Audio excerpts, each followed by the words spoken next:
కోటి మంది మహిళలని కోటీశ్వరులను చేయాలని ప్రభుత్వం లక్ష్యంగా పెట్టుకున్నట్లు ఉప ముఖ్యమంత్రి బట్టి విక్రమార్క చెప్పారు. అందుకోసం మహిళలకు ఏటా 20,000 కోట్లు వడ్డీ లేని రుణాలు ఇస్తున్నట్లు తెలిపారు. భారత మహిళా పారిశ్రామికవేత్తల సంఘం 30వ వార్షికోత్సవంలో ఐటీ పరిశ్రమల శాఖ మంత్రి శ్రీధర్ బాబుతో కలిసి బట్టి విక్రమార్క పాల్గొన్నారు. ఔత్సాహిక మహిళా పారిశ్రామికవేత్తలకు అవార్డులు ప్రదానం చేశారు. కొత్త పారిశ్రామిక విధానంలో మహిళలకు ప్రాధాన్యం ఇవ్వనున్నట్లు బట్టి తెలిపారు. మహిళల కోసమే ప్రత్యేకంగా 119 శాసనసభ నియోజకవర్గాల్లో ఇండస్ట్రియల్ పార్క్స్, చిన్న మినీ ఇండస్ట్రియల్ పార్క్స్ పెట్టాలని ఆలోచన చేస్తాను.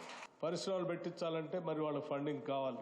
ఫండింగ్ కావాలంటే ఏం చేయాలనేటువంటి ఆలోచన వచ్చినప్పుడు వాళ్ళని కోటీశ్వరులు చేయడం కోసం రాష్ట్ర ప్రభుత్వం నుంచి ఒక కార్యక్రమం తీసుకుందామని ఆలోచనలో ఉంచి సంవత్సరానికి 20,000 కోట్ల రూపాయలు తగ్గకుండా ఇంట్రెస్ట్ ఫ్రీ లోన్స్ ఇవ్వాలని ఈ రాష్ట్ర ప్రభుత్వం నిర్ణయించింది.